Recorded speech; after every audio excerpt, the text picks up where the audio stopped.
Do you know what I find interesting? Short-lived states. There are many examples.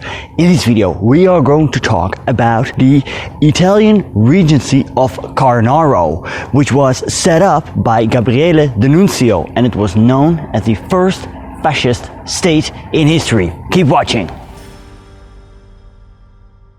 Hey, good to have you back on the channel.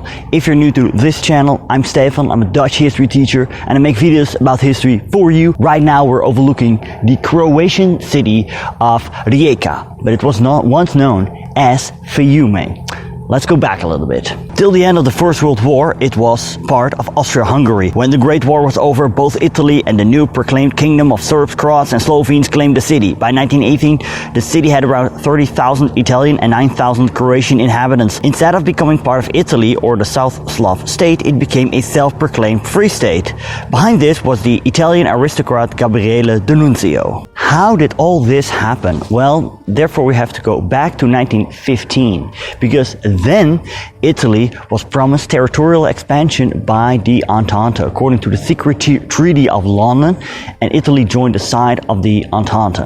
And so Italy took part in the First World War. In the secret Treaty of London, it was agreed that Italy would gain substantial territories. Not only was Rome going to keep control over the formerly Ottoman Dodecanese islands, occupied since 1912, and gain a protectorate over Albania, but it was also promised Habsburg-controlled Trentino and the heavily German-populated South Tyrol up to the Brenner Pass, northern Dalmatia, and the entire Austrian littoral, including the port city of Trieste. And Italy did proclaim victory during the First World War. Well, victory? Well, the Italians called it a mutilated victory. First of all, 600,000 Italian military men were killed in the war against the Austro-Hungarians. Second, Italy gained only limited territorial expansion. And why was this? Well, Italy had to compete with another state that also emerged victorious out of the First World War, and that was Serbia. And Serbia was transformed in the Kingdom of Serbs, Croats and Slovenes. Later, this kingdom would become known as Yugoslavia.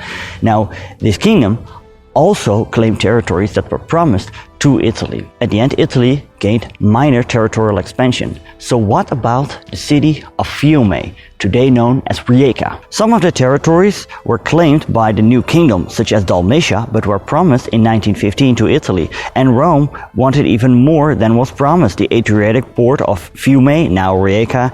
Italy wasn't willing to wait for the Paris Peace Conference. As soon as the armistice of November took place, the Italians marched into Istria and Dalmatia. Because the South Slav state also claimed these territories, Italian diplomats made their way to Paris. US President Woodrow Wilson appealed to the Italians to forego its territorial claims. The Italian diplomats took it bad and left the Paris conference on the 24th of April. Also, Italian nationalists were enraged, among which Gabriele D'Annunzio. Gabriele D'Annunzio was a famous Italian poet with both a national and international reputation. During the war, he had served as a pilot and had also been politically active and was a spokesman for the irredentist movement, which called for inclusion of the Italian territories that had been left irredenti, unredeemed, when Italy was unified in the latter half of the 19th century. Like many veterans, he wasn't satisfied with the post-war settlements. However, the Italian government didn't let go of its claims of Fiume. D'Annunzio decided to take matters in his own hands and left with less than 200 men for a march on Fiume. On its way there, many sympathizers joined them, and by the time D'Annunzio and his men reached the outskirts of the city, his following was 2,000 men, most of them veterans of the Italian elite corps, the Ardite. In the following 15 months, D'Annunzio ruled as the so-called Duke of Fiume. It was now known as the Italian Regency of Carnaro, and it had its own currency. D'Annunzio cannot be described as a pure fascist, since it was relatively peaceful in Fiume and the outskirts. Yet there was violence against minorities, such as Croats and Serbs. Furthermore, homosexuality was actually allowed, and wild parties were thrown with lots of cocaine and prostitutes. D'Annunzio, he held speeches, there were military parades. D'Annunzio, he established the League of Fiume as a counterpart of the League of Nations. People from all over the world, socialists, communist anarchists, syndicalists, they flocked to Fiume to experiment with new political ideas. Their constitution was advanced for its time. There was gender equality, there was education and healthcare, equal pay and minimum wage. And interesting enough, D'Annunzio's state was only recognized by Lenin's Soviet Russia. Future Italian dictator Benito Mussolini admired D'Annunzio's endeavors, but was hesitant to pledge his support. It was here that he got inspired for the March on Rome, which took place shortly after. Nevertheless, the Italian government wasn't having it and held up a naval blockade of the port city, yet no direct military action was undertaken.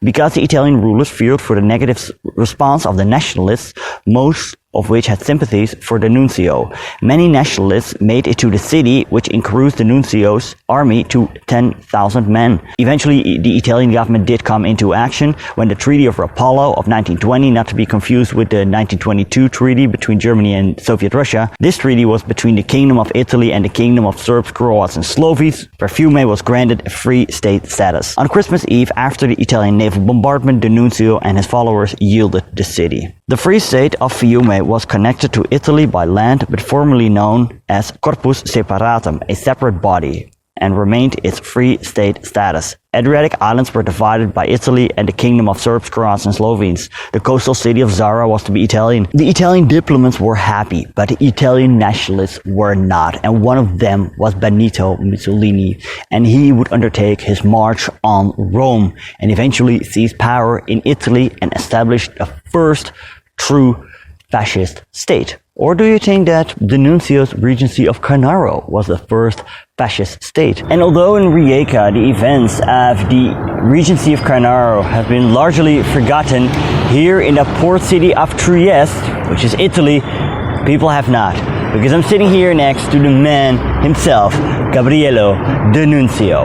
I want to give a shout out to Andrea Marcic. He is one of my patrons and he requested me to do this episode. So Andrea, thank you so much for your support and best wishes from Trieste in Italy. And if you want to support me, you can do so via PayPal and via Patreon. The links are in the description.